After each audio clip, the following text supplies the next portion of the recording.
Qu'est-ce que c'est l'ésotérisme fantastique? Qu'est-ce que c'est le fantastique? Ce sont toutes ces choses, toutes ces connaissances, toutes ces sciences qui intéressent l'ego, l'homme, parce qu'il vibre encore au désir de devenir quelque chose, au désir de faire quelque chose, au désir d'être quelque chose.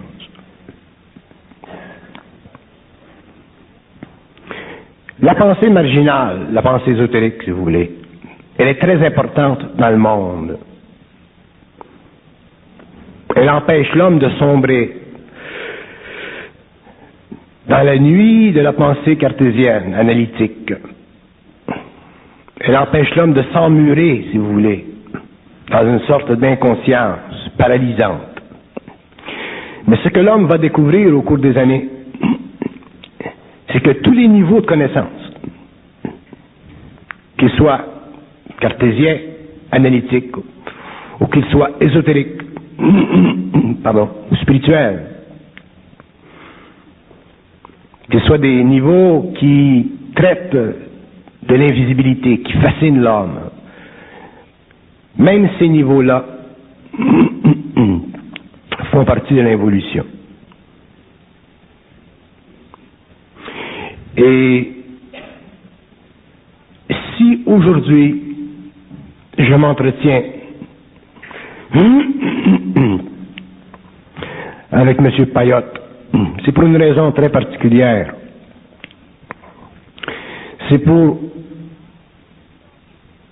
nous permettre de faire réaliser à l'homme l'importance de la compréhension de ces mécanismes psychologiques, au-delà de l'importance de la compréhension de la mécanicité occulte de sa conscience planétaire ou de sa conscience cosmique.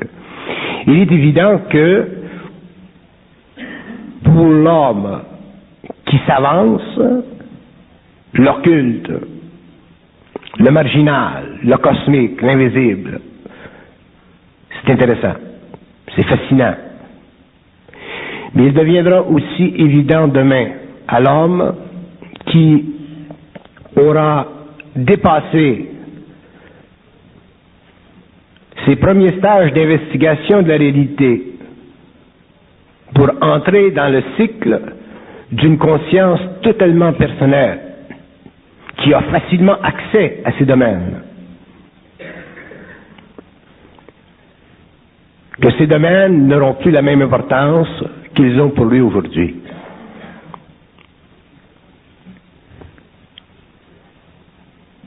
Je le parle d'expérience. Il y a un temps où l'on peut parler de certaines choses. C'est intéressant. Ça ouvre l'esprit. Mais il y a un temps aussi dans la vie de l'homme où il devra fermer son esprit à ce qui est occulte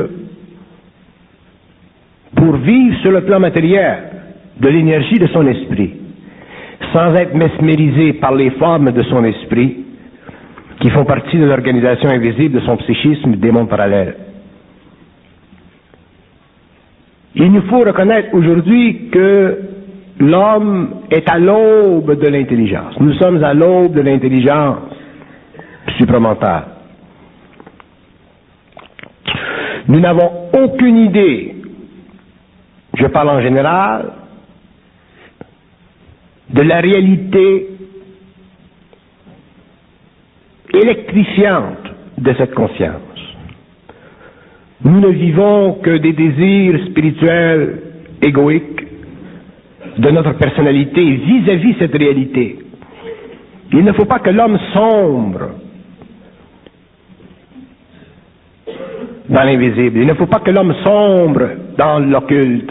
Il ne faut pas que l'homme sombre dans la mécanicité extraordinaire qui maintient l'organisation de ces plans matériaux et psychiques. Il faut que l'homme puisse vivre éventuellement d'un équilibre total et parfait entre son intériorité et son extériorité. Nous sommes à un point aujourd'hui où nous tentons d'expliquer à l'homme les mécanismes intérieurs de son moi, l'effet de plus en plus évident des plans parallèles sur son psychisme.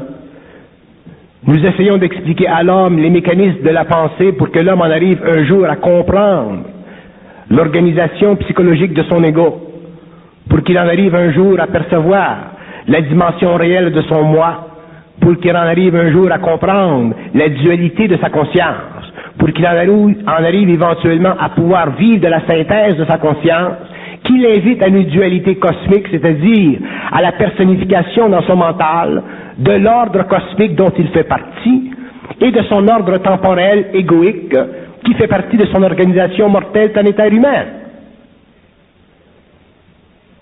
L'homme doit commencer à comprendre, à réaliser que l'investissement psychologique dans l'invisible, c'est un investissement qui peut être très onéreux s'il n'est pas capable, éventuellement, à travers le développement d'une grande maturité, c'est-à-dire à travers le développement d'une grande mentalité basée sur le principe d'une volonté puissante, d'une intelligence sans voile, d'abord, pour ensuite recouvrir le pouvoir d'un amour qui est sans fin,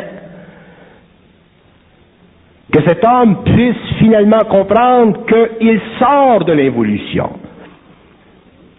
pour entrer dans une nouvelle phase historique de l'évolution, phase qui lui permettra finalement de mettre le doigt sur son identité, de reconnaître la particularité des mécanismes occultes qui font la gestion de son mental, qui font la gestion de son émotionnel, qui font la gestion de son matériel psychique et qui l'empêchent d'être identique à lui-même, c'est-à-dire parfaitement harmonisé avec cette contrepartie que nous appelons pour le moment le double éthérique de l'homme. Nous sommes aujourd'hui à la fin du XXe siècle à un stage qui coïncide sur le plan des grades à la petite école. Malgré toutes les sciences occultes, toutes les sciences ésotériques qui ont une valeur, mais qui ont une valeur qui fait partie de l'insémination progressive de la programmation cosmique à travers le mental de l'homme, nous sommes à un point où nous devons commencer graduellement, sans rejeter le passé, sans rejeter les anciennes connaissances, nous sommes rendus à un point où nous devons être capables de voir, de comprendre, de saisir et de parfaitement réaliser ces anciennes connaissances, leurs facteurs de programmation, leur raison d'être, la dimensionnalité de leur existence, les idéologies absolument obscures de leur mentation et leur capacité d'intervenir dans la vie de l'homme à travers le cerveau, qui est dans un sens radiophonique, pour le maintenir dans une forme subtile de domination sans que l'homme puisse le réaliser. Si le cas n'était pas celui que je mets devant vos yeux, il y a depuis très longtemps que l'homme aurait ou serait arrivé à un niveau d'évolution supérieur, lui permettant de se décorporaliser, de dématérialiser sa matière et d'entrer en contact avec des intelligences qui font partie de l'organisation des gouvernements invisibles.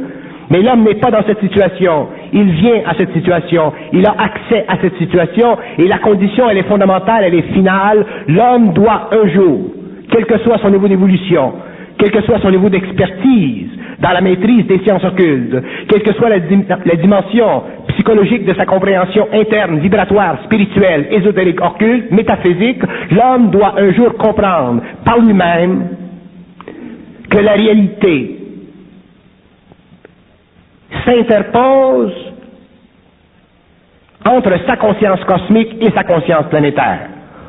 Ce que je veux dire, c'est que ce que nous appelons la réalité, ce mot qui nous permet de définir une sorte d'infinité, cette réalité s'interpose entre la conscience cosmique de l'homme, c'est-à-dire la conscience réelle de l'homme, c'est-à-dire la nature même de la lumière de l'homme, son intelligence, et sa conscience réceptive, programmée, qu'on appelle l'ego. Et l'homme doit comprendre ceci, surtout celui qui est très occulte, celui qui est très avancé dans les sciences occultes. Parce que l'homme réalisera demain que les sciences occultes de notre planète font partie de la programmation psychologique de l'ego pour le développement stable de l'émotivité sur la Terre, afin que se maintienne sur la Terre un équilibre entre les nations, les races, les cultures, pour la définition éventuelle de l'individualité fondée sur un mémoriel collectif de plus en plus progressif. Mais nous sommes arrivés à la fin du XXe siècle où l'homme doit reprendre ce qu'il a donné aux forces en lui pour l'involution et pour l'investiture dans son ego d'une capacité de comprendre l'intérêt qu'il a à reconnaître d'une façon infaillible l'unité de sa conscience et la dualité mortelle et immortelle de son égrégore cosmique. L'homme est rendu à ce point-ci. Donc, si on me demande pourquoi vous ne parlez pas avec la force que vous utilisiez il y a 4 ans, 5 ans, 3 ans, 10 ans, c'est pour vous faire reconnaître une chose, que la force a été utilisée pour imprimer dans la conscience de l'homme, dans la masse de l'homme, une sorte de vibration capable de lui faire ressentir finalement sur le plan de sa conscience mentale, un peu au-delà de son astralité, des aspects de la conscience réelle de l'homme qui sont en voie d'évolution.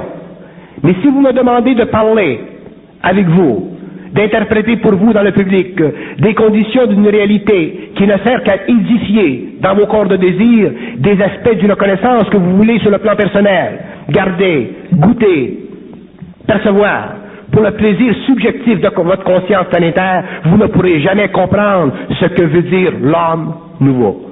Vous serez toujours obligé de continuer à pérégriner sur la Terre, à passer d'une école à une autre, d'une science à une autre, d'une méthode à une autre, et vous n'en arriverez jamais à comprendre que l'homme est un être qui possède en lui-même toutes les clés à la compréhension de tous les systèmes, de tous les univers et de toutes les organisations psychiques, cosmiques et immatérielles de l'universel. L'homme doit comprendre ceci. Nous le parlons avec force pour imprimer dans la conscience de l'homme le besoin de réaliser que nous sommes à un point où nous devons dépasser le sensationnalisme de l'occulte pour rentrer dans l'occulte pur et simple. Et l'occulte pur et simple, il est pur et simple. C'est-à-dire qu'il est capable de dévoiler à l'homme les mirages qui font partie de l'organisation spirituelle de son monde mental. Monde mental qui a été pendant des millénaires assujetti à des gouvernements, à des mondes parallèles, qui font partie du mémoriel réincarnationnel de l'humanité, mais qui ne font pas partie de ce que nous pouvons appeler aujourd'hui le monde de l'intelligence, c'est-à-dire le monde de la lumière, c'est-à-dire le monde de la relation parfaite entre l'énergie et les neurones de l'homme.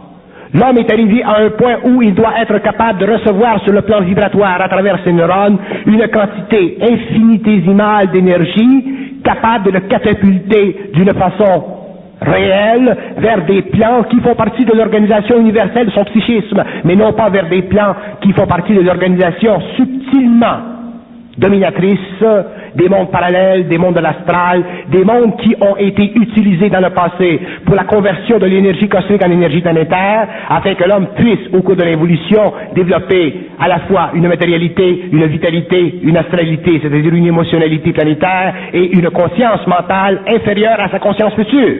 Donc, si je parle avec M. Payotte, si je réponds à des questions et que j'exploite et que j'éventre des questions pour donner au public une conscience quelconque, aujourd'hui, de la réalité qui se cache derrière les mots, derrière les paroles, c'est pour permettre que l'homme, une fois pour toutes, puisse cesser de se voir attiré, mesmérisé, hypnotisé par des paroles ou des sciences qui sont dites occultes, mais qui ne sont pas, pour l'homme, la véritable congrégation de l'énergie.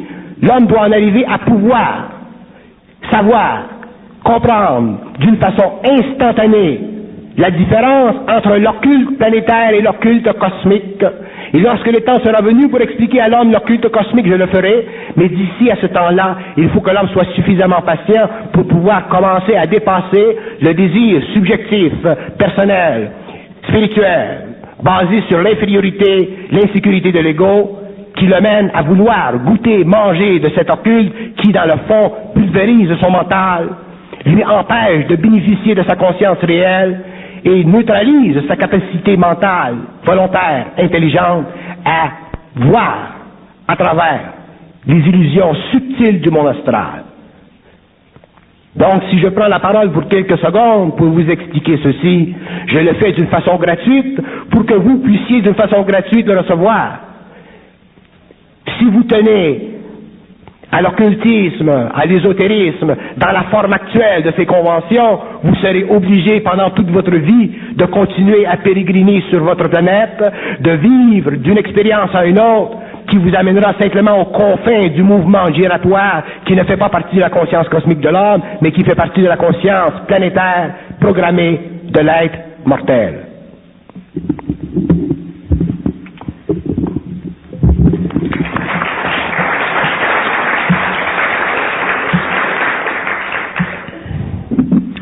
Je ne peux pas, pour le plaisir de la population, qu'elle soit occidentale ou orientale, jouer le jeu de l'occulte. Je ne peux pas, pour le plaisir de l'homme, de l'individu qui a soif de savoir, plier le genou devant ce que je sais qui fait partie de l'occulte astral. Je suis obligé d'intervenir dans la conscience publique du monde, je suis obligé de définir les lois de l'énergie pour que l'homme en arrive finalement, graduellement, éventuellement, à prendre contrôle de sa propre destinée. Le temps des maîtres, il est fini. Ce n'est pas parce que le temps des maîtres, il est fini que nous ne pouvons pas comprendre, réaliser leur importance dans le monde. Lorsque nous parlons des maîtres, nous parlons des masses qui se spiritualisent. Je ne parle pas aux masses qui se spiritualisent. Je parle à des individus qui se conscientisent. Il y a pour moi une grande différence entre les deux. Et si j'ose parler ainsi dans un espace clos à des individus, je ne parle pas à des masses spirituelles, je parle à des individus qui vont de plus en plus vers la connexion entre leur réalité mortelle et leur réalité cosmique, afin de devenir eux-mêmes indivisibles devant la foi de leur propre conscience, au lieu d'être assujettis à une foi aveugle qui fait partie des forces permissives de l'évolution. Excusez-moi. On a bien apprécié l'intervention. Merci. Alors comme ce soir on n'est pas télévisé, est-ce qu'on pourrait aborder un sujet avec un petit peu d'humour, histoire de détendre l'atmosphère maintenant? Supposons que vous soyez un extraterrestre et que je sois, on va dire, un terrestre extra, et que vous venez de vous matérialiser. Là, supposons qu'on est sur la place Jacques-Cartier, c'est l'été, je suis assis sur un banc, puis brutalement vous venez vous matérialiser là en face de moi. Alors les premiers moments d'émotion ont passé, on vient de faire connaissance, j'accepte le fait que vous soyez un extraterrestre. Il me reste à savoir si vous êtes un bon ou un mauvais extraterrestre. Évidemment, si je vous pose la question, êtes-vous un bon? Vous allez me dire oui. Si je vous demande si vous êtes un mauvais, vous allez me dire non. Mais je vais quand même prendre une chance. Je vais vous demander si vous êtes un bon extraterrestre.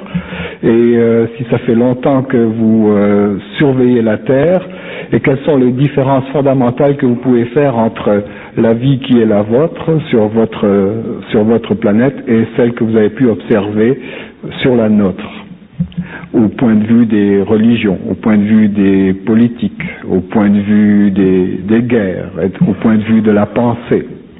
Par exemple, chez nous, nous avons des armées, chaque pays a une armée, je ne sais pas comment c'est chez vous, mais on a différents pays, nations, qui ne sont pas agressives, elles ont toute une armée pour défendre le pays.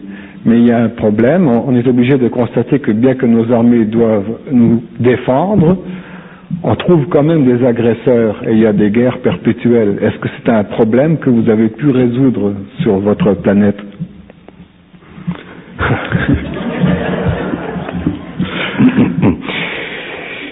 Si un être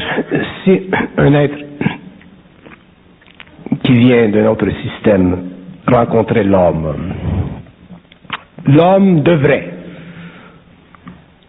d'abord le reconnaître, c'est-à-dire savoir,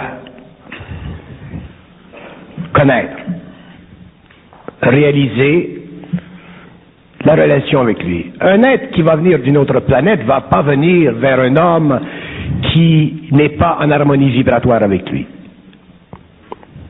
Donc, si l'homme est suffisamment conscient, il rencontrera cet être et il saura vibratoirement que cet être est sur sa même longueur d'onde. Il va le savoir peut-être en lui posant des questions. Pas nécessairement. Il va le savoir intérieurement. Il va le savoir par vibration. Parce que la vibration, c'est le champ d'activité de l'énergie de l'intelligence supramentale. Cependant, cet homme qui est terrestre, s'il parle avec un être qui ne l'est pas, il s'apercevra d'une chose. Il s'apercevra qu'il peut facilement communiquer avec lui. Et il s'apercevra aussi qu'il a la capacité de parfaitement comprendre son langage. Parce que l'être qui vient d'un autre système n'utilise pas la parole pour communiquer sa vibration, il est trop évolué. Il utilise ce que vous appelez la télépathie. Et l'homme pourra, selon sa langue, selon son pays, communiquer avec cet être d'une façon qui est totalement normale. Et s'il est conscient, puisque nous parlons d'homme conscient, il s'apercevra qu'il est capable de comprendre parfaitement cet être et qu'il n'y a pas d'étrangeté entre les deux. La seule étrangeté sera probablement leur corporalité et leur physicalité, mais que les deux êtres, effectivement, ont la même conscience. Pourquoi? Parce que le terme extraterrestre implique qu'un être qui vient d'un autre système a déjà passé le stage d'une évolution. D'ailleurs, c'est pourquoi il peut passer d'une extrémité de la galaxie à une autre dans des systèmes qui font partie d'une science plus avancée. Donc cet être-là est déjà un être en fusion. L'homme conscient devient de plus en plus un être en fusion, donc il devient de plus en plus capable de communiquer d'une façon universelle avec cet être. Il est évident que cet être pourra lui faire réaliser des choses qui font partie de l'organisation systémique de son monde, mais cet être aussi sera intéressé à la raison pour laquelle il existe sur la planète telle chose et telle chose. Mais ce n'est pas parce que cet être-là demande à l'homme pourquoi les guerres, pourquoi les religions, qu'il ne connaît pas la réponse.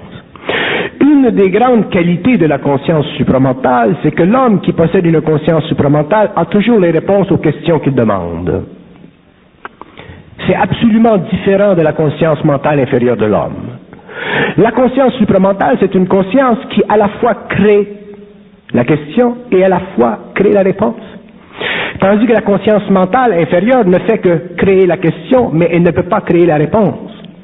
Donc l'être extraterrestre qui communique avec un homme conscient sur la planète Terre se voit en très grande relation humaine, cosmique. Il est capable à ce moment-là, à cause de la vibration qu'il partage avec lui, il est capable de l'inviter dans son système et de le dématérialiser et le ramener dans son monde. Et ceci pour la simple raison que il fait partie des sciences cosmiques de la matière, de ne jamais intervenir dans un monde inférieur qui ne possède pas la vibration, parce que cette énergie détruirait ce monde-là. Donc l'être extraterrestre qui vient et qui rencontre tel personnage, il le fait pour des raisons qui lui sont particulières, il les reconnaît, il les connaît, et l'homme qui serait conscient serait invité à reconnaître que cette relation elle est totalement normale, qu'il n'y a aucun effondrement de la psychologie humaine et qu'il y a constatation instantanée d'une relation personnelle, cosmique et parfaitement universelle. Bien. Si je vous invitais à jouer ce jeu, c'est parce que je venais de prendre l'information suivante, c'est que les psychologues s'intéressaient aujourd'hui à une psychologie de la communication extraterrestre. Et le danger éventuel d'une rencontre extraterrestre avec le plan du terrien, dans leur conclusion, était en fait un choc tellement immense au niveau de la pensée que c'était la fin de la civilisation pour eux dans leur rapport, en conclusion. Oui, ils ont raison parce que lorsque vous parlez du contact entre l'homme et les extraterrestres, vous parlez toujours du contact sur une base collective. Nous ne réalisons pas les plans d'évolution de notre planète. Notre planète doit éventuellement en arriver à pouvoir constater la position gouvernementale de ces intelligences sur la planète Terre. Mais ce que l'homme ne sait pas, c'est que cette relation gouvernementale entre ces pays ou ces mondes et notre monde, elle doit être garantie par une conscience humaine évoluée. Donc, les extraterrestres ou le phénomène dit extraterrestre sur la planète Terre ne peut pas se faire tant qu'il n'y aura pas sur le globe une conscience supramentale suffisamment évoluée, suffisamment prête à vivre le choc, mais sans en subir les conséquences, afin qu'un équilibre soit maintenu entre les gouvernements de cette planète, ses intelligences et des hommes sur notre planète qui font partie de la nouvelle évolution. Est-ce qu'il y a une relation entre les extraterrestres et la conscientisation ou la formation d'un corps supramental? Il y a une relation étroite, il y a une relation qui est absolue et il y a une relation qui est planétaire.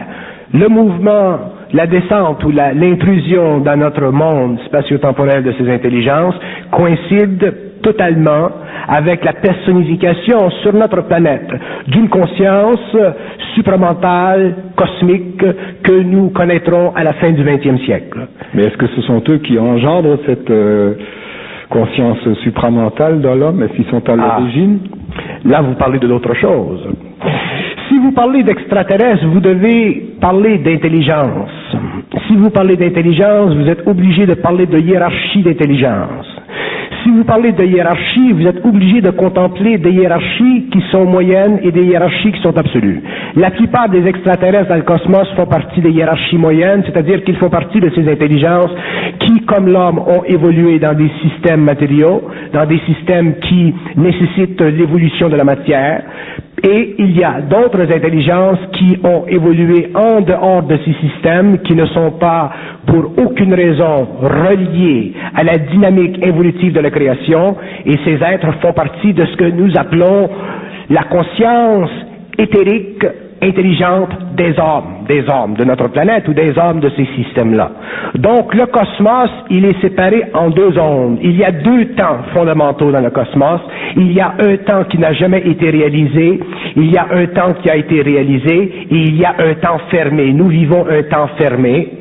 Demain, nous vivrons un temps réalisé, et au-dessus, au-delà de ce temps réalisé, il y a le temps qui n'est pas réalisé. Dans le temps qui n'est pas réalisé, nous trouvons ce que nous appelons l'origine de l'intelligence, c'est-à-dire l'origine des intelligences, c'est-à-dire l'origine des esprits, c'est-à-dire l'origine des intelligences éthérées, c'est-à-dire cette organisation psychique de la lumière qui permet à l'intelligence de se remettre constamment en fonction malgré les forces de l'inertie de l'espace.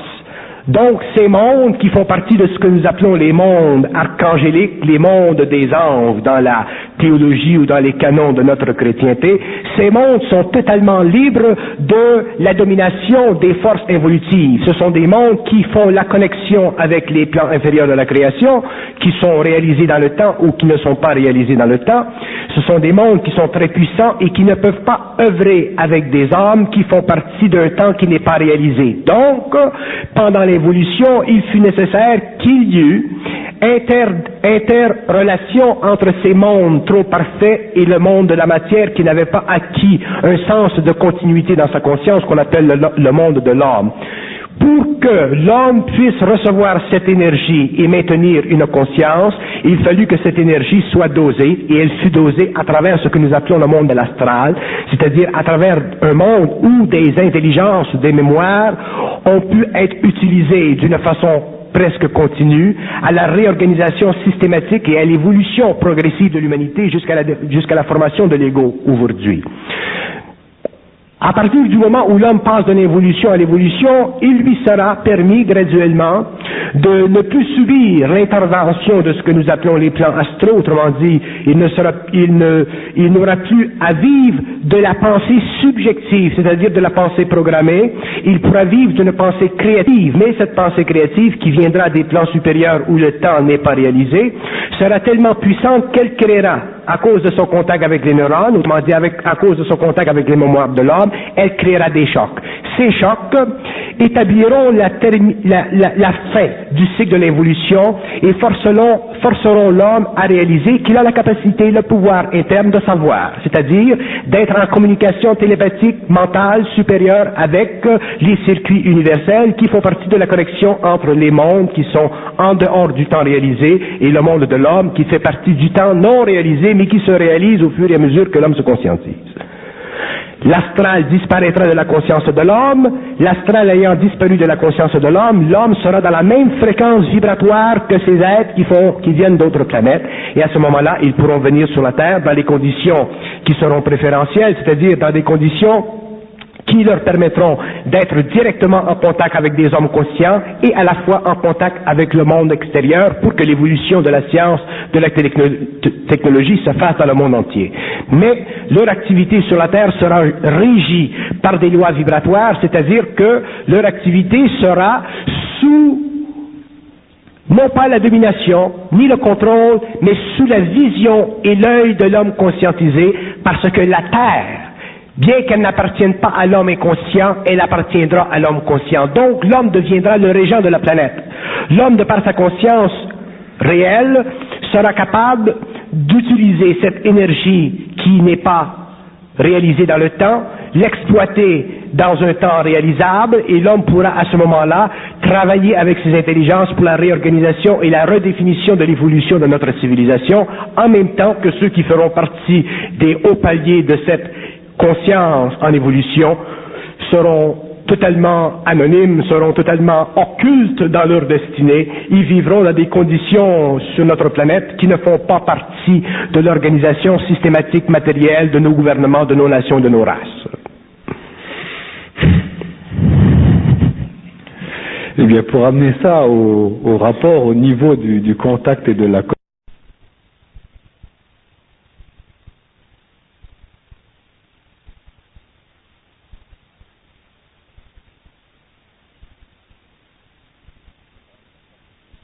à la non-faculté de discerner l'origine de cette communication télépathique. Et comment s'en prémunir? Question intéressante. C'est pour ça que je vous demandais si vous étiez un bon ou un mauvais. Comment est-ce qu'on peut le savoir à ce moment-là dans un contact télépathique? L'homme ne possède pour lui-même qu'une seule sécurité. Et cette sécurité, c'est lui-même. L'homme ne peut pas se permettre, et ça c'est d'une façon absolue de croire. La croyance faisait partie de l'évolution, elle était nécessaire à l'évolution parce que l'homme n'avait pas suffisamment de capacité psychologique pour interpréter par lui-même la réalité, donc il devait croire. Mais l'homme de l'évolution ne peut pas croire. D'ailleurs, il sera incapable de croire parce que la croyance aura été remplacée par le savoir. C'est-à-dire que l'aspect psychologique de son intelligence, qui fait partie de l'organisation systématique de son mental inférieur, aura été changé, transformé, pour qu'il ne vive que de l'aspect vibratoire de son intelligence qui fera partie de son mental supérieur. Donc, ce sera impossible pour l'homme de croire. Donc, s'il rencontre, comme vous dites, un extraterrestre, s'il vit une matérialisation à un niveau ou à un autre, ou une téléportation, il sera obligé de savoir, il sera capable de savoir, parce que savoir implique déjà la possibilité de l'être. Et à partir de ce moment-là, l'homme sera totalement libre, c'est-à-dire qu'il ne pourra pas être mensonger. La grande différence entre l'homme de l'évolution et l'homme de l'involution, c'est qu'on ne pourra pas mentir à l'homme de l'évolution parce qu'il aura la capacité de voir à travers ce qui est dit, de voir à travers ce qui est rendu. Parce qu'il aura lui-même sa propre lumière, il aura lui-même sa propre intelligence, c'est-à-dire qu'il sera raccordé universellement à des mondes où le temps n'est pas réalisé. Qu'est-ce que le mensonge? Le mensonge dans toutes ses formes, dans sa mécanicité cosmique, il est le produit de la détérioration chez l'être humain, de sa capacité de vivre en étroite collaboration avec les mondes qui ne sont pas réalisés dans le temps. Le mensonge, il est le produit de la descente de l'énergie dans des mondes inférieurs. Et l'énergie qui descend dans les mondes inférieurs, elle devient temporalisée, c'est-à-dire qu'elle devient réalisée dans le temps. Et comme elle est réalisée dans le temps, cette énergie perd de sa puissance vibratoire. Donc, elle devient automatiquement assujettie à des formes, ce que vous appelez des égrégores. Elle devient assujettie à des égrégores dans les plans parallèles, et ces égrégores-là utilisent l'énergie pour la formation de leur conscience. Et c'est ainsi que l'homme, sur le plan matériel, peut bénéficier d'une conscience égoïque, mais d'une conscience égoïque qui n'est pas sienne, qui n'est pas réelle, mais qui fait partie de l'interpénétration de ces temps qui sont réalisés avec son propre temps qui n'est pas réalisé. Mais si l'homme était réalisé dans son temps, il ne pourrait plus subir la diminution vibratoire de l'énergie dans son mental parce que cette énergie ne serait plus assujettie aux lois de l'égrégore, elle ne serait plus contaminable parce que l'homme ne posséderait plus de mémoriel fondé sur la juxtaposition ou la superimposition de son émotivité planétaire sur sa mentalité planétaire. C'est pourquoi le mensonge existe. Lorsque nous parlons du mensonge non pas dans un sens philosophique ou dans un sens moral, tel que nous l'avons parlé durant l'évolution.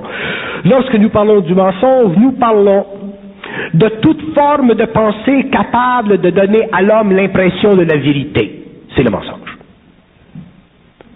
Toute forme de pensée qui donne à l'homme l'impression de la vérité, c'est un mensonge. Et ceci est tellement réel. Là, je vous parle de mon expérience. Ceci est tellement réel que moi-même, lorsque je vis une communication télépathique avec mon double, la communication que je retiens, c'est toujours une communication à l'intérieur de laquelle la vérité de la communication n'est pas impliquée. Je vous donne un exemple primitif, réellement primitif, simplement pour expliquer ce que je veux dire, parce que c'est difficile à saisir. Supposons que mon être cosmique me dit, pendant que je mange quelque chose, me dit « bon appétit, c'est très bon ». Je dis « oui, très bon, merci ». Bon. Mais si mon être me dit « demain, tu vas faire telle chose, qui va te rapporter telle chose », je ne le crois pas. Vous comprenez? Je m'assure de ne pas le croire. J'enregistre ce qu'il me dit. Si demain se produit telle chose, je peux dire « ah, tu avais raison, tu me l'as dit ». Et pourquoi il me dira demain « tu vas faire telle chose, ou tu vas gagner telle chose, ou telle chose va te faire plaisir », simplement pour encourager la relation vibratoire entre son énergie et moi, parce que moi, en tant qu'homme fusionné, qui doit subir cette énergie énorme, je dois être supporté de temps à autre par une conversation, mais qui ne définit pas la vérité de son langage ou de son information. Et mon expérience en tant qu'initié au cours des années m'a amené à découvrir les lois de cette vibration, les lois de ce langage, les lois de l'interpénétration des plans qui ne sont pas réalisés dans le temps avec un plan qui est réalisé dans le temps qui est le mien. Et à ce moment-là, je suis bien. Je ne souffre pas d'aucune déception. Mais à partir du moment où je mets de la croyance dans la communication télépathique, je verrai que l'objet de la communication ne me satisfera pas et le but de cet objet sera de perfectionner mon corps mental pour que j'en arrive un jour à ne jamais croire ce qui m'y est dit.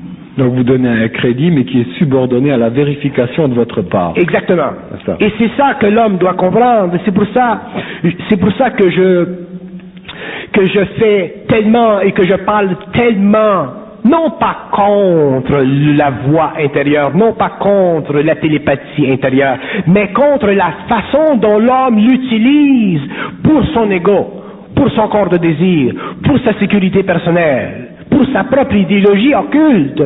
Et c'est ça qui me rend triste.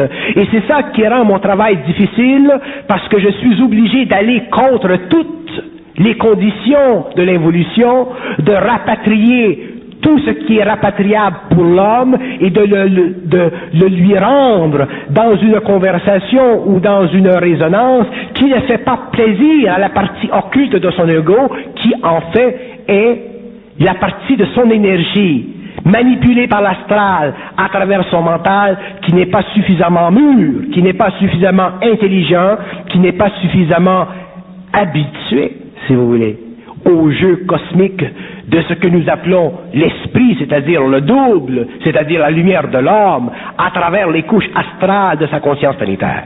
Ego qui subit la fascination de ce contact. Voilà. Il n'y a rien de plus dangereux que la fascination. Parce que l'homme ou l'être, ou les êtres, ou les intelligences qui ont le pouvoir, qui n'ont pas une vibration qui coïncide à la nôtre, peuvent faire de nous n'importe quoi. Et ils peuvent faire de nous n'importe quoi si nous croyons, si nous nous assujettissons à eux, si nous ne comprenons pas que nous faisons partie d'un temps réalisé comme eux font partie d'un temps réalisé. Mais il faut que l'homme fasse partie d'un temps réalisé, c'est-à-dire qu'il faut qu'il y ait dans sa conscience une capacité intégrale de contester la vérité à tous les niveaux de sa manifestation à travers soit le langage télépathique, ou à travers le langage intuitif, ou à travers la pensée subjective sensible. Et c'est ça, la nouvelle évolution. Tout le travail de l'homme, si vous me demandiez, mais qu'est-ce que c'est la conscience supramentale? Qu'est-ce que ça mène? À quoi ça mène? Quel est le point final de sa définition? La conscience supramentale, dans sa finalité, est la capacité à l'être planétaire, qui vit un temps non réalisé, d'en arriver à vivre un temps réalisé pour comprendre l'illusion parfaite de la connaissance qui est véhiculée à travers son mental, à travers ses idées, pour le lier d'une façon ou d'une autre à des forces qui sont plus grandes que lui, parce que ces forces font partie d'un temps réalisé, alors que lui fait partie d'un temps non réalisé. Lorsque l'homme sera dans un temps réalisé, c'est-à-dire lorsque l'homme aura la capacité de contester toute forme de vérité, il ouvrira en lui un champ d'énergie tellement puissant qu'aucune force intelligente dans le cosmos du temps réalisé pourra intervenir et l'assujettir et le dominer. Donc, à partir de ce moment-là, l'homme sera d'égal à égal avec les intelligences extraterrestres. Il pourra travailler avec elles, il pourra comprendre instantanément leur science, il pourra facilement pénétrer dans leur corridor éthérique, il pourra facilement aller dans leur monde, revenir dans son monde et ne pas être troublé à cause de la disparité des temporalités qui cause la diffraction de son organisation psychique, et l'homme sera capable d'être effectivement immortalisable dans sa conscience. Et si un jour, pour des raisons d'évolution, pour des raisons d'entente gouvernementale, pour des raisons d'échange entre terriens et d'autres planètes, l'homme désire, avant la fin ou la terminaison de son mandat, sur le plan matériel, de vivre l'extermination, c'est-à-dire la destruction systématique scientifique de son corps matériel, il aura la capacité mentale de s'instruire de la réalité de son mouvement, et il ne perdra pas conscience dans ce mouvement, et il arrivera sur une autre planète dans une parfaite forme, c'est-à-dire égale à celle qu'il possède aujourd'hui, avec cette autre distinction qui sera parfaite. Comment expliquez-vous alors les contacts et les enlèvements tels que l'ont vécu récemment un monsieur X, enfin qui n'a pas révélé son identité, au Québec il y a quelques années, cet enlèvement à bord d'un véhicule spatial et qui a été finalement une expérience qu'il a vécue d'une façon très négative, puisqu'il s'est même disputé avec les entités, les habitants de cette soucoupe. Je vais vous dire une chose. Qu'est-ce que c'est ça, ce phénomène-là? Je vais vous dire une chose. Dans le monde, dans les mondes des temps réalisés, il y a des intelligences évolutives et il y a des intelligences retardataires, comme il y a sur la Terre des intelligences évolutives et des intelligences retardataires. La seule chose qui n'évolue pas, c'est la lumière. Et elle n'évolue pas parce qu'elle fait partie des temps qui ne sont pas réalisables. Lorsque l'homme entre en contact, inconsciemment, d'une façon fortuite, avec ce que nous appelons des extraterrestres, il est en contact avec des forces de domination. Quelle que soit la science, quel que soit ce qu'ils leur disent, cet homme est en contact avec des forces qui ont le pouvoir d'interférer avec l'évolution psychologique d'un individu. Pour quelle raison? Afin de se donner la capacité, ces êtres, d'intervenir dans la chronologie événementielle de la conscience planétaire, de mesmériser l'homme, d'hypnotiser l'homme et de donner à l'homme l'impression que demain viendra un grand jour. Mais le grand jour qui viendra demain, ce ne sera pas le jour qui fera partie de la connexion ou de l'union ou de la rencontre entre ces intelligences et l'homme, ce sera le produit de la rencontre entre l'homme et d'autres intelligences qui ne sont jamais venues sur cette planète. Et pour la mémoire de cet homme que je respecte beaucoup dans la candeur de sa science occulte, Jean 23, le pape défunt, dans son livre, raconte exactement cette même chose qu'aujourd'hui je vous dis, que ceux qui ont vu ont été scellés dans le langage, et que ceux qui sont venus n'étaient pas ceux que l'homme demain devra reconnaître. Donc le phénomène extraterrestre sur notre planète, c'est un phénomène qui fait partie des mouvements cosmiques vers la planète Terre, mais ce n'est pas un phénomène qui fait partie de l'intégration de l'homme à la hiérarchie gouvernementale du cosmos. Ce sont des êtres qui viennent ici pour des raisons scientifiques, pour des raisons d'essayage, pour des raisons expérimentales. Les êtres qui doivent venir vers l'homme ne viendront pas pour des raisons expérimentales. Ils viendront à un moment où la Terre, à cause de son changement d'axe, aura tellement bouleversé les continents de la planète que ceux qui réussiront à survivre cette condition auront la vibration d'une mentation supérieure. Ils seront amenés dans ces véhicules, maintenus là pendant une certaine période, jusqu'à ce que tout se réajuste, et ensuite ils seront ramenés sur le plan matériel afin de continuer l'évolution de l'homme, l'évolution de la civilisation, l'évolution de la Terre. Donc, si l'homme vit des expériences extraterrestres avant le temps, ces expériences, effectivement, créeront en lui des chocs. Lorsque l'homme vivra des expériences avec des intelligences qui viennent d'ailleurs, des intelligences qui font partie de l'évolution, des intelligences qui d'ailleurs font partie de l'évolution de l'esprit de l'homme dans d'autres parties du cosmos, parce qu'il y a des hommes sur la Terre qui viennent de ces parties, à ce moment-là, l'homme sera dans une rencontre fraternelle. Il vivra une rencontre amicale et il ne sentira aucune vibration négative entre lui et ses êtres. Il n'y aura aucune crainte, il n'y aura aucune inquiétude. L'homme saura qu'il est en relation avec des êtres qui ont le même taux vibratoire de fusion que lui.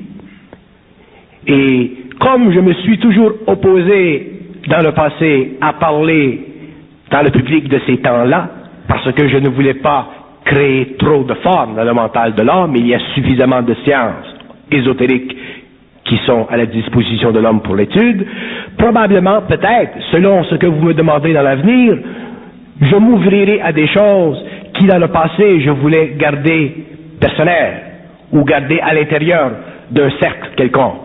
Mais tout dépend de la vibration avec laquelle vous m'approchez.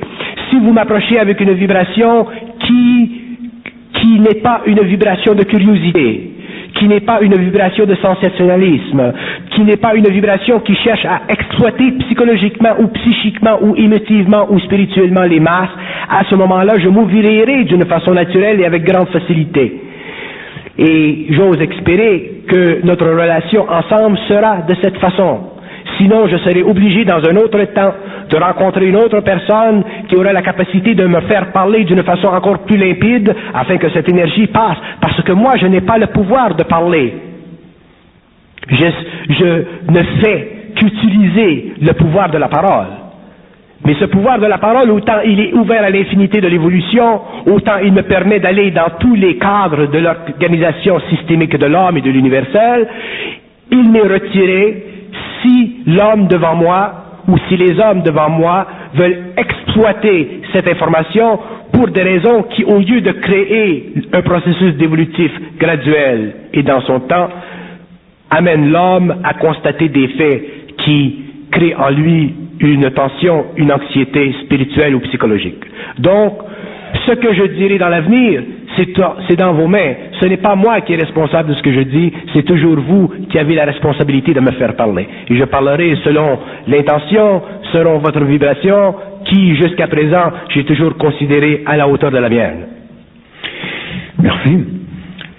Je vais dire que mes questions sont toujours orientées, au moins la ligne de force de mes questions sont toujours orientées dans le sens que je cherche à diminuer la souffrance, si c'est possible, à l'amenuiser ou à la neutraliser. C'est pas dans l'aspect sensationnel du phénomène extraterrestre lui-même, mais de ses conséquences dans la psychologie de l'individu que je suis intéressé à poser des questions. Et dans cette lignée-là, On assiste par exemple depuis bien des années, déjà depuis des siècles, à des prophétisations de ces événements de fin de cycle auxquels vous faites allusion également.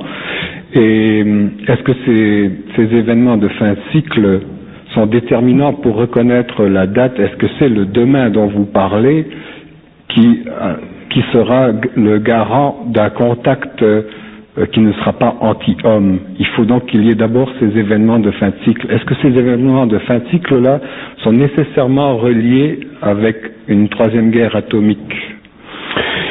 Je ne peux pas parler de façon prophétique vis-à-vis l'événementiel. Je ne peux pas. Ce que je peux dire, c'est que les événements de fin de cycle font partie de l'expérience humaine vis-à-vis le karma collectif de l'humanité, karma collectif dont est libéré l'homme qui entre dans sa conscience individualisée. Quelle que soit la condition de la fin de cycle, l'homme conscientisé ne peut pas être touché par l'événementiel parce que sa conscience lui permettra de se trouver à l'endroit dans le monde où il pourra, pendant une certaine période de temps, continuer, si les événements sont réellement néfastes, à évoluer et à travailler à la transformation de ses corps matériels et psychiques en relation avec son contact avec sa propre énergie. Mais lorsque nous parlons de fin de cycle, nous parlons d'une fin de cycle sur le plan de l'idéologie politique dans le monde. Il y a effectivement d'ici quelques années, parlons de la fin du siècle, devant nous une situation mondiale qui s'équilibre, qui commence à s'équilibrer après un très grand déséquilibre. Je ne veux pas qualifier le grand déséquilibre, mais ceci n'est pas la fin du cycle. La fin du cycle se situe vers l'année 2070. La fin du cycle se situe vers cette période où, pour des raisons cosmiques qui sont totalement sous le contrôle de forces qui ne sont pas en relation directe avec l'évolution de notre planète, à cette période, les hommes verront se construire sur la planète Terre une nouvelle pyramide. Cette pyramide sera une pyramide de lumière, c'est-à-dire que ce sera une énergie qui prendra la forme d'une pyramide, qui s'installera quelque part sur notre planète afin de servir de résonateur à des forces intelligentes qui viendront au cours des prochaines évolutions travailler avec l'homme. Ce sera comme nous appelons un beamer. Cette pyramide aura été créée par des intelligences et elle émettra dans le cosmos une vibration et tous les êtres, parce que le cosmos il est très vaste, il y a des millions de civilisations et tous les êtres qui voudront, lorsque l'homme sera prêt, venir vers la Terre, n'auront qu'à ajuster leurs appareils de transport vers cette pyramide, autrement dit sur le plan de sa vibration, et ils seront naturellement amenés vers notre planète. Et ce qui créera sur la Terre le désordre, c'est ce qui créera sur la Terre le changement d'axe, ce sera la position sur notre planète de cette pyramide. Lorsque la pyramide sera installée dans le creux de la planète, le choc qu'elle créera dans les pôles sera tellement grand que la planète sera obligée de retourner sur son axe, mais déjà, les hommes sur la planète qui auront la vibration évolutive nécessaire pour enregistrer une nouvelle évolution seront protégés par ceux-là qui viendront et qui auront apposé sur notre planète le sceau de leur fraternité. C'est pourquoi, même si l'homme, et c'est pourquoi je ne veux pas parler des prophéties, tant que je ne l'ai pas suffisamment développé ce domaine-là afin d'empêcher que certaines prophéties soient interprétées d'une façon particulière, ou abusive, lorsque ceci se passera, les hommes seront prêts. Et les hommes ne souffriront pas de cette nouvelle condition de l'évolution de la Terre. La Terre doit retourner sur son axe. Parce que l'axe de la Terre aujourd'hui, ce que nous appelons le pôle nord de notre planète, est un pôle qui reçoit les vibrations négatives de la galaxie. Lorsque le pôle sud sera où le pôle nord aujourd'hui existe, et que le pôle nord sera à son envers, à ce moment-là, la Terre ne pourra résonner qu'à des vibrations créative et positive de la galaxie. Et à partir de ce moment-là, il sera absolument impossible sur notre planète que l'homme vive la programmation polluante de l'astral. Donc, tant que cette pyramide ne sera pas établie sur notre planète, il y aura une possibilité pour l'être humain de vivre ce que nous appelons la mort. Lorsque cette pyramide sera établie sur la Terre, l'homme ne pourra plus mourir, parce que ce qui crée la mort, c'est l'investissement vibratoire d'une énergie qui ne fait pas partie des mondes en dehors du temps, mais qui fait partie des mondes qui sont déjà dans la temporanéité.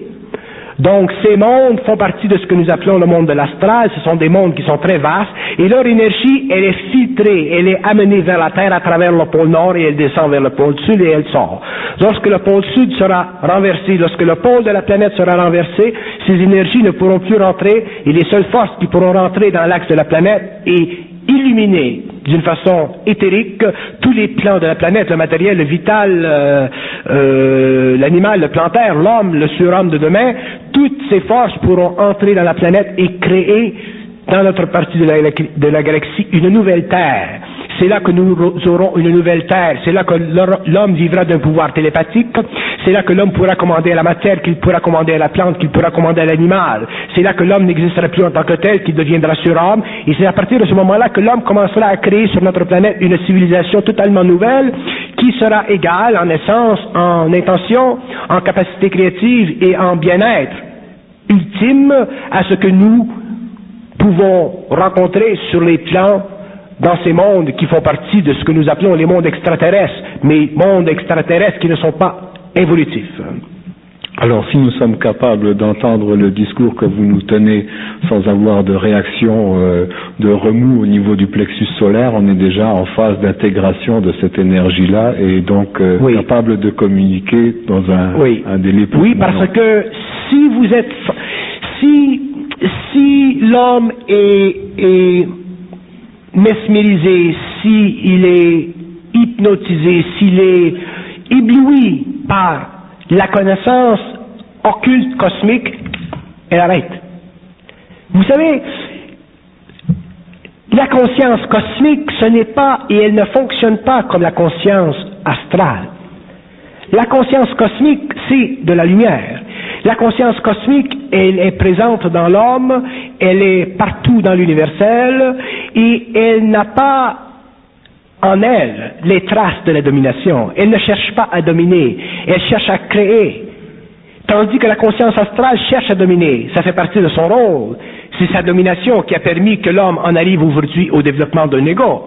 Mais maintenant, cette nouvelle énergie, cette conscience cosmique, fait éclater les parois de l'ego, rend l'homme sur le plan égoïque de la personnalité totalement nu vis-à-vis elle, donc il devient réellement comme un enfant devant elle, mais en même temps, il devient un être intégral, un être identique à lui-même, c'est-à-dire un être qui n'a plus besoin, pour la première fois depuis que l'homme est sur la terre, de comprendre. Il comprend. Il n'a plus besoin de se forcer à comprendre, il comprend. Il n'a plus besoin d'étudier, il sait. C'est ça, la nouvelle évolution. Mais si l'homme est en contact avec des hommes qui ont un niveau de vibration qui dépasse pour le moment la moyenne de l'humanité, il ne faut pas que ces hommes soient mesmérisés par cette vibration, sinon elle coupe, et ceux qui parlent n'ont pas le choix que de s'arrêter de parler, parce qu'ils sont en fusion. Ce ne sont plus eux qui portent le message à travers les sphères, c'est l'énergie elle-même qui se déplace et qui utilise leur canal psychique pour rencontrer l'homme et pour faire reconnaître à l'homme que la vie sur la Terre ne fait que commencer. Eh bien, donc, on devrait, en conclusion, être capable de sortir d'ici sans que vos propos ne viennent alimenter nos conversations, mais plutôt notre esprit. Oui, si vous alimentez vos conversations de mes propos avec de l'enthousiasme, vous brouillerez votre esprit. Si vous utilisez ce que je dis et vous regardez ce que je dis et que vous sentez vous-même ce que je dis et que vous ne croyez pas surtout ce que je dis, à ce moment-là, vous pourrez partir de ce que je dis et construire à partir de vous-même un événementiel mental supérieur qui fait partie de votre propre connaissance. La connaissance ne fait pas partie d'un homme, elle fait partie de tous les hommes. Et tous les hommes ont accès à cette connaissance s'ils n'essaient pas de la contrôler, de l'utiliser et de la ternir sur le plan du corps de désir. pour des infatuations personnelles. Je vous laisse le choix d'une conclusion, si vous le désirez. Alors, la conclusion, si on veut mettre une conclusion à quelque chose qui n'est pas conclusif, c'est que l'homme, et je parle de l'homme, je parle de ceux qui sont dans la salle, parce que ce sont ceux qui sont les plus près de cette conversation, que l'homme apprenne à bénéficier de ma parole, mais que l'homme ne se serve pas de ma parole pour bénéficier de lui-même. Si l'homme se sert de ma parole ou se sert de sciences qui sont cosmiquement occultes pour se donner à lui-même une flatterie spirituelle, une flatterie de connaissance, une flatterie psychologique, une flatterie quelconque, cette connaissance-là ne sert pas. Et comme je parle d'une façon universelle et comme tous les mots que j'utilise font partie de la temporanéité de l'homme, c'est-à-dire que je parle toujours en fonction de ce que l'homme peut savoir, même si moi je ne sais pas l'homme, même si moi je ne connais pas l'homme, l'énergie connaît l'homme, et à ce moment-là, nous sommes obligés, vous et moi, de nous empêcher de vivre de cette énergie. Donc si l'homme va trop loin dans la déformation de la connaissance qui est émise à partir d'une conscience supramentale, non pas seulement l'homme ne bénéficiera pas de cette connaissance, mais moi aussi. Mais si l'homme s'ouvre à l'énergie d'une façon totalement neutre, s'il prend son temps, s'il réalise une très longue période devant lui qui l'amènera à la maturité, s'il ne fait pas d'overtime avec de la connaissance supramentale, avec de la connaissance cosmiquement occulte ou avec ce que moi, en tant que personnage, je puisse dire ou lancer dans le monde, à ce moment-là, mes mains sont libres. À ce moment-là, je peux parler. À ce moment-là, j'aime parler. Dans le cas opposé, je suis obligé d'arrêter, je n'ai pas de choix, et je suis obligé de concentrer mes conversations avec des amis qui déjà me connaissent depuis longtemps et qui déjà depuis très longtemps ont atteint un niveau de maturité mentale qui fait que ces hommes ne sont plus mesmérisés par ce que j'ai à dire, parce que eux-mêmes déjà savent ce qu'ils pourraient dire s'ils étaient dans la même position que moi. Merci beaucoup, Bernard de Montréal, et à la prochaine.